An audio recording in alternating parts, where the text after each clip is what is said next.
Welcome to SumanTV Rythu. రైతులు ముఖ్యంగా వ్యవసాయం చేయాలంటే ప్రకృతి వ్యవసాయము ఒకే ఒక దేశీవాళీ ఆవు ఉంటే చాలండి. ఒక దేశీవాళీ ఆవు ఉంటే 30 ఎకరాలు వ్యవసాయం చేసుకోవచ్చు. ఎట్లా అంటే చిన్న లాజిక్, మనము పెరుగు పాలు తోడేయాలంటే ఒక చెంచా మజ్జిగ వేస్తేనే పెరిగైపోతుంది ఒక గిన్నెడు. అదే సైన్సు దీంట్లో ఉంది. ఒక దేశీ ఆవు 1 గ్రామ దేశీ ఆవు పేడలో కోట్ల సూక్ష్మరాశి ఉందండి. దేశీ ఆవు ద్వారా జీవామృతము, జీవామృతం అంటే 200 లీటర్లకి నీళ్ళలోకి ఒక 5 కిలోల పేడ, 5 లీటర్ల మూత్రము, 2 కిలోల బెల్లము, 2 కిలోల పిండి, పుట్టడు ఒక గుప్పెడు పుట్టమన్ను వేసి పొద్దున సాయంత్రం కలదిప్పాలి. అలా 3 రోజులు కలబెట్టిన తర్వాత జీవామృతం తయారవుతుంది. అలా తయారైన జీవామృతం 1 ఎకరాకి సరిపోతుంది. అట్లా సైక్లిక్గా చేసుకుంటూ వస్తూ ఉంటే 1 ఎకరా ఒక ఆవు 30 ఎకరాలు సరిపోతుంది అనేది మీకే అర్థమవుతుంది రైతుకి. రైతులు ఏం చేస్తున్నారు, బయట నుంచి లోడ్లు కొద్ది ఎరువులు తీసుకొని పొలంలో దింపుతున్నారు. ఒక్కొక్క లోడ్ కొనాలంటే 1200, 1500 అవుతా ఉంది. ఆ ట్రాక్టర్ బాడీకి 500 అవుతా ఉంది. ఆ రోడ్డు వేయాలంటే 300 అవుతా ఉంది. మొత్తం కొంచెం 2000 రూపాయలు ఖర్చు పెడుతున్నారు.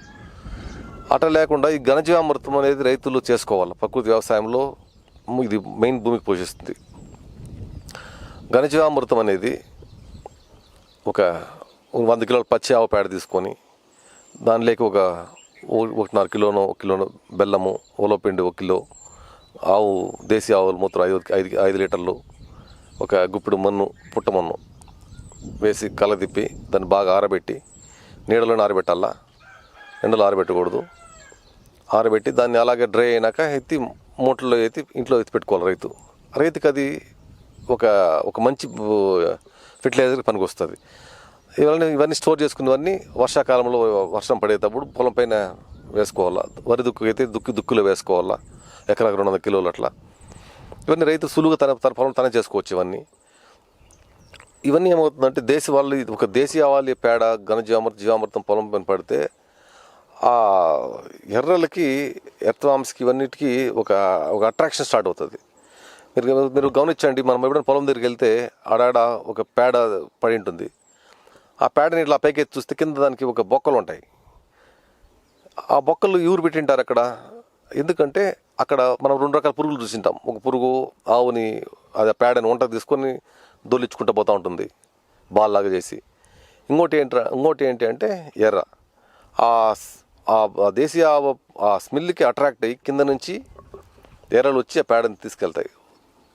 అది వస్తూ ఖాళీగా రాదు, వస్తూ ఒక మంచి ఖనిజాల భూమిలో తీసుకొని వచ్చి పొలంలోకి చేసిపోతుంది. ఇలా ఏ మెథడ్ని మనం పొలంలో పాటించుకోవాలా. ఆవు జీవామృతంని ఎలా తయారు చేయాలి వాడుకుంటూ ఒక పీరియాడికల్ నెలకు 2 సార్లు ఇచ్చుకుంటూ స్టార్టింగ్లో పంట చేస్తే వరికి స్ప్రే కానివ్వండి, మామిడి చెట్లకు స్ప్రే కానివ్వండి, కింద ఇరిగేషన్లా కానీ అట్లా ఇస్తూ ఉంటే కంటిన్యూగా సాయిల్కి ఎన్రిచ్ అయిపోతుంది. ఒక మల్చింగ్ మెటీరియల్ చెత్త అంతా మామూలుగా ఒక చెట్లో నుంచి ఆకులు కానీ కొమ్మలు కానీ అన్నీ రాలి పడిపోతాయి. అది పడిపోయినటువంటి అది దాంట్లో అన్నీ ఒక న్యూట్రియంట్స్ పట్టి ఉంచుకుంటుంది. చెట్టు పడిపోయి భూమిలో పడి మళ్ళీ సైక్లిక్ ప్రాసెస్, మళ్ళీ చెట్టు భూమి తీసుకుంటుంది. అందుకని మనం ఏం చేయాలి, పడిన ఆకుల్ని, ఎండు కొమ్మలను అలాగే వదిలేసి ఆచ్ఛాదనం చేయాలి. దానిపైన జీవామృతం ఇవన్నీ వేసామంటే మనం లైట్గా లోపల నుంచి ఈ జీవామృతం స్మెల్కి అట్రాక్ట్ అయ్యి లోపల నుంచి ఇందాక నేను చెప్పినట్లు ఎర్త్వామ్స్, సాయిల్ బయోట్, మైక్రోఆర్గానిజమ్స్ అన్నీ అట్రాక్ట్ అయ్యి సాయిల్కి, ఒక ప్లాంట్కి ఒక హెల్తీ ఎన్వైరన్మెంట్ క్రియేట్ చేసి మంచి పోషక విలువలు అందిస్తుంది. ఇప్పుడు రైతు గ్రహించాలి ముఖ్యంగా ఏంటంటే, ఆవు అంటే ఒక దేశీవాళీ ఆవుని ఆవు అనండి. మా దృష్టిలో జెర్సీ రైతులంతా వాడుతున్నారు. జెర్సీ ఆవులు, హెచ్ఎఫ్ ఆవులు, ఇవన్నీ ఆవులు అనకూడదు. ఆవులు అనేదానికన్నా వీటిని పంది అనేది బెటర్ అనిపిస్తుంది నేను అనుకున్న ప్రకారం. ఎందుకంటే ఇలాంటి ఆవులన్నీ మాంసం కోసం ఉత్పత్తి అయినటువంటి బ్రీడ్స్ ఇవన్నీ. అంటే ఈ శీతల దేశాల్లో వీటిని పెంచి వీటిని మాంసంగా ఉపయోగపడేదానికి తయారు చేసుకున్న బ్రీడ్స్ ఇవన్నీ. వీటికి వెనకాల గోపురం ఉండదు, గంగడోలు ఉండదు, నాటావుకు ఉండే లక్షణాలు ఏ లక్షణాలు దీంట్లో ఉండదు. దీని పేడలో ఒక 5000 సూక్ష్మరాశి ఉంటే నాటావులో కోట్ల సూక్ష్మరాశి ఉంటుంది. అందుకని ఒకే ఒక నాటావును పెంచుకుంటే రైతు ప్రకృతి వ్యవసాయానికి 30 ఎకరాలు ఉపయోగించుకోవచ్చు. నాటావు ఏ క్లైమేట్కి తట్టుకోగలుగుతుంది. అది దానికి గుణం ఉంది. రైతుకి ఎట్లా అనుకూలం అట్లా అనుకూలం నడుచుకునే గుణం కూడా రైతు నాటాకు ఉంటుంది. ఈ హెచ్ఎఫ్ ఆవు జెర్సీ ఆవులు కానీ అలాంటి గుణాలు ఏమీ ఉండవు. రైతుకి అసలు అది పనికిరాదు. రైతులు అనుకుంటారు పేడ వేస్తుంది, తట్టలు పేడ వేస్తుంది అని. ఆ పేడ నిరుపయోగము. దీని అదే 5 కిలోల పేడ ఉంటే 1 ఎకరాకు సరిపోయే విధంగా మనం జీవామృతం తయారు చేసుకోవచ్చు. నాటావు పేడ ఉంటే, నాటావు మూత్రం ఉంటే. అలాంటి హెచ్ఎఫ్ ఆఫ్ జెర్సీ ఆవు పేడ 2 ట్రాక్టర్లు అయినా నిరుపయోగమే. దానివల్ల రైతులకి ఎక్స్ట్రా ఎంతో ఖర్చు అవుతుంది. పొలంలో తను లోడ్ ఏ రైతుకు అన్ని పేడ పడదు. జనరల్గా బయట నుంచి తీసుకొని వస్తాడు, డంపు చేసుకుంటాడు. ఆ రైతులు ఆ ఆవులు వచ్చి ఎన్నో కలుపు మొక్కలన్నీ తింటుంది. అవన్నీ ఆ కలుపు మొక్కలంతా ఈ పేడ రూపంలో మనము పొలంలోకి వేసుకున్నామంటే అది ఆ కలుపు పేడ రూపంలో బయట వచ్చి మళ్ళీ విత్తనంగా మొలక తయారయ్యి అది మళ్ళీ రైతులు ఎంతో డ్యామేజ్ చేస్తుంది. అందుకే నాటావు వల్ల దాని బెనిఫిట్స్, దాని గుణగుణాలను రైతులు తెలుసుకొని ప్రతి ఒక్కరు నాటావుని తీసుకొని ప్రకృతి వ్యవసాయం చేస్తే ప్రతి ఒక్క రైతు బాగుపడతారు. ఇది నేను ఎక్స్పీరియన్స్గా చెప్తున్నానండి. ఏమంటే ఇది మామిడి చెట్లు ఇక్కడ నేను నాటించాను. ఇక్కడ ప్రతి రైతు మీరు ఏం చేస్తారంటే కింద చెట్లు నాటేసి కింద ఏం వేయరు, అసలు మల్చింగ్ అంతా ఏం వేయరు. వేయకుండా నీళ్లు పోస్తుంటారు. నీళ్లు కొన్ని రోజులకి డ్రై అయిపోతుంది.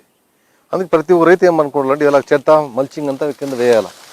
వేసి దీని కింద కొంచెం ఘనజీవామృతంని లేదా ధ్రువ జీవామృతం తడి వేసినప్పుడు జీవామృతం వేస్తే ఈ మల్చింగ్ మెటీరియల్ ఒక హ్యూమస్ తయారవుతుంది. లోపల నుంచి ఎర్రలన్నీ పైకి వస్తాయి. 90% ఆఫ్ నీళ్ళు సేవ్ అవుతుంది చెట్టుకి. చెట్టు చూడు హెల్తీగా ఉంది. ఈ సంవత్సరం వర్షాలు చాలా తక్కువ ఇక్కడ. అయినా ఉండే కొద్దిపాటి నీటితోనే చెట్లని ఇలా తళ్ళు ఓర్చుకుంటూ కాపాడుకుంటున్నారు రైతులు ఇక్కడ. ఇప్పుడు దీన్ని చూడండి, ఇవి కందకాలు అంటారు. నేను ముందు పొలం ఇది చూడడానికి వచ్చినప్పుడు నేను గ్రహించాను. వర్షం నీళ్ళంతా పైనుంచి పడింది వర్షం నీళ్ళంతా ఇట్లా వృధాగా కిందకి వెళ్ళిపోతుండే. నేను వచ్చి ఇలా కందకాలు దిగించాను. ఇక్కడ ఎన్నో దిగించాను. అక్కడ ఒకటి, ఇక్కడ ఒకటి, మస్తుగా ఇక్కడ చూడండి. దీనివల్ల వర్షం నీళ్ళని పడిన నీళ్ళని పొలంలో పడిన వర్షం నీళ్ళని దీంట్లో దిగి దీంట్లో భూములు ఇంకుతుంది. ఇంకి ఇది బయట పొలంలోకి పోకుండా మన పొలంలో ఉన్న బోరు కానివ్వండి, బావి కానివ్వండి రీఛార్జ్ అవుతాయి. రైతులు ముఖ్యంగా తెలుసుకోవాల్సిన విషయం ఇది. ఎండాకాలం వస్తే మా పొలంలో బావిలో నీళ్ళు అయిపోయినాయి, బోర్లో నీళ్ళు అయిపోయినాయని ఇబ్బందులు పడబడుతుంటాడు రైతు. Simple logic. ఒక ఎకరానికి 10% కందకాలు ఉపయోగించండి. మిగతా 90% భూమి అలాగే ఉంటుంది. ఆ 10% కందకాలు తవ్వుతుంది దానికి పొలం పోయిన దానికి మీకు అంత మేలు ఉంటుంది. 90 రెట్లు మీరు బాగుపడతారు. ఖచ్చితంగా బోర్లు రీఛార్జ్ అవుతాయి. ఇప్పుడు ఈ పొలంలో నేను చేయించిన దానికి ఆ బోర్లు ఈ సంవత్సరం తక్కువపాటి వర్షం పడ్డాయి, కానీ ఆ బోర్లు కొంచెం వాటర్ పైకి వచ్చింది. అలాగే వర్షాలు కానీ బాగా పడి ఖచ్చితంగా బోర్ రీఛార్జ్ అయి ఉంటుంది. రైతులందరూ నేను తెలుసుకోవాలని నేను కోరుకుంటున్నాను. కందకాలు పొలంలో పోయి ఆ పొలం సిచ్యువేషన్ బట్టి ఎట్లా ఉంది, ఏ డైరెక్షన్లో బట్టి ఆ రైతే ఒక డిస్టెన్స్ మెయింటైన్ చేసి ఇలా తోకోవాలండి కందకాలు. పొలంలో ఎప్పుడైతే ఇలా చెదబడుతుందో, చెదబట్టి ఇలాంటి పుట్టలు తయారవుతాయో ఆ పొలం సారవంతంగా ఉందని అర్థం. ఇవి పొలం ఇవన్నీ గుల్ల చేసి పంటకి ఆచ్ఛాదన బాగా చేస్తుంది. మంచి భూమిలో నుంచి ఒక సూక్ష్మరాశిని పైకి తేవడానికి చాలా ఉపయోగపడుతుంది. ఇప్పుడు చూడండి ఇక్కడ దీంట్లో ఇప్పుడు చెరుకు చూడండి. ఇది మా గురువు సుభాష్ పాలేకర్ గారు చెప్పించిన అతి ఉత్తమైన మెథడ్. 8 అడుగులు ఉందండి ఈ చెరుకు రోకి. దీనివల్ల విత్తనం ఎంతో ఆదా అవుతుంది. ఒకసారి నాటిన చెరుకు 40 ఏళ్ళ వరకు అలాగే ఉండిపోతుంది. ఒక చెరుకు నాటితే చుట్టుపక్కల ఎన్నో పిల్లలు వస్తాయి, మొలకలు వస్తాయి. చెరుకు గాలి, ఎండ, వెలుతురు బాగా తగిలి బలిష్టంగా చెరుకు పైకి వస్తుంది. మామూలుగా మీరు రసాయనిక మందు వ్యవసాయంలో చెరుకు చూస్తారు, కింద సన్నంగా ఉండి పైన వచ్చే కొద్దికి లావు అయిపోయి ఉంటుంది. ఎందుకు అలాగ అవుతుందంటే కింద అప్పుడు ఎండ తగలదు, చెరుకు పెరిగే కొద్ది పైన ఎండ తగులుతుంది. ఆ ఎండ తగిలినప్పుడు అక్కడ లావు అవుతుంది. దాన్ని బట్టి మనం గ్రహించాల్సింది ఏమంటే చెరుకుకి ఎండ వెలుతురు బాగా తగలాల. చెరుకు అనేది కింద లావుగా ఉండాలా, పైన సన్నగా రావాలా. దానికి డిస్టెన్స్ మెయింటైన్ చేయాలా. మెయింటైన్ చేసి వాటరింగ్ కూడా ఒక 3 నెలలు పోయినాక మధ్యలోనే వాటరింగ్ వేయాలి. దీనికి చెరుకు వాటర్ వేయకూడదు. మధ్యలో వాటరింగ్ ఇస్తే ఈ రూట్ జోను, ఆ చెరుకు రూట్ జోను పాకుతుంది వాటర్ లాక్కోవడానికి. వాటర్ పాకినప్పుడు చెరుకు పైకి ఎదుగుతుంది. దానికి రూట్ గుణం ఏమంటే తేమ ఎక్కడ ఉందో అక్కడ వెళ్ళి గ్రహించే శక్తి ఉంటుంది దానికి. అందుకని చెరుకు మొదలున్న వాటర్ ఎప్పుడు ఇవ్వకూడదు. చెరుకు పెరిగే కొద్దీ డిస్టెన్స్ మెయింటైన్ చేస్తూ వాటర్ ఇవ్వాలి. అలా 6 నెలలు పోయినాక మధ్యలోనే వాటరింగ్ ఇవ్వాలి. ఆ పక్క అంతా వాటర్ సేవ్ నిలిచిపోవచ్చు. ఒక లైన్ వాటరింగ్ ఇచ్చి పక్క లైన్ ఖాళీ పెట్టేసి నెక్స్ట్ లైన్ వాటరింగ్ ఇచ్చుకోవచ్చు. అంటే వాటర్ 95% ఆఫ్ వాటర్ సేవ్ అవుతుంది ఇలా చేసుకున్నారంటే. తక్కువ వాటర్లోనే ఎక్కువ పంటలు పండించుకోవచ్చు. ఈ పంట మీరు చూడండి, వాటర్ కంప్లీట్గా నాశనప్పటి నుంచి అసలు వాటర్ చాలా తక్కువ, వాటర్ ఇవ్వలేకపోయాం, లేదా కొద్దిపాటు తడిచ్చాం, అయినా కూడా తట్టుకుని నిలబడింది. కారణం ఏమంటే ప్రకృతి వ్యవసాయ విధానాలు, ఒక మంచి ప్రకృతి వ్యవసాయ రైతు దగ్గర తీసుకొచ్చిన విత్తనం వల్ల ఆ విత్తనాన్ని బీజామృతంతో శుద్ధి చేస్తే నాటి దానికి ఒక రెసిస్టెన్స్ పవర్ ఎక్కువ ఉంటుంది. అట్లా రైతులంతా గ్రహించుకొని ఒకసారి నాటి 40 ఏళ్ళ వరకు ఉంటుందని మీరు ఆలోచించుకున్నారంటే ఖచ్చితంగా రైతులు, చెరుకు నాటి రైతులంతా ముందుకు రావాలని కోరుకుంటున్నా. ఎందుకంటే రాబోయే కాలంలో ఈ కూల్ డ్రింక్స్ని దీనివల్ల ఎంతో ప్రాబ్లమ్స్ వస్తున్నాయి. పెప్సీలు, థమ్సప్లు ఇవన్నీ తాగి ఎంతోమంది లేనిపోయిన జబ్బులు తెచ్చుకుంటున్నారు. ఒక రైతుగా ఇలాంటి పండించినా అంటే ఆ షుగర్ క్యాన్, ఆ చెరుకు రసం తాగడానికి అది ఎంతో ముందుకు వస్తారు. అప్పుడు మనం చెరుకుని మంచి రేటుకి అమ్ముకోవచ్చు. చెరుకుని మామూలుగా ఫ్యాక్టరీ కూడా అమ్మడం ఒక ఎత్తు అయితే, బెల్లం చేసి అమ్ముకోవడం ఒక ఎత్తు. అది కాకుండా బెల్లమే చేయకుండా వద్దులేండి, కనీసం జ్యూస్ చేసి అమ్ముకుంటే దాని 10 లాభం వస్తుంది ప్రతి రైతుకి. ఎలాగో పట్టణం దగ్గర ఉన్నాయి కాబట్టి చెరుకుని దీన్ని ప్రమోట్ చేయాలా. దీనికి గవర్నమెంట్ కూడా కొంచెం రైతులు హెల్ప్ చేసి లేనిపోని అడ్వర్టైజ్మెంట్లంతా ఈ కంపెనీ సాఫ్ట్ డ్రింక్స్ వస్తున్నాయి, దాన్ని చూసి ఇవ్వంటే వాడు సినిమా యాక్టర్లు కానివ్వండి, ఎవరంటే వాళ్ళు పెప్సీలు, కన్సెప్ట్ కోట్లు తీసుకొని అడ్వర్టైజ్మెంట్లు చేస్తున్నారు, దానికి టీవీలో అవే వస్తున్నాయి. అది కాకుండా దీని గురించి ఏదైనా పబ్లిసిటీ చేయాలా, చెరుకు రసం వల్ల ఎంత లాభం ఉంటుంది, దీనివల్ల రైతులు ఎంత బాగుపడతారు, మీ ఆరోగ్యం ఎలా ఉంటుంది, ఎలా బాగుపడుతుంది అనే దానిపై కొంచెం కాన్సన్ట్రేట్ చేసి ప్రభుత్వమే ఒక మార్కెటింగ్లా చేసి రైతుకు పెట్టినా రైతులు బాగుపడతారండి. థ్యాంక్ యూ అండి.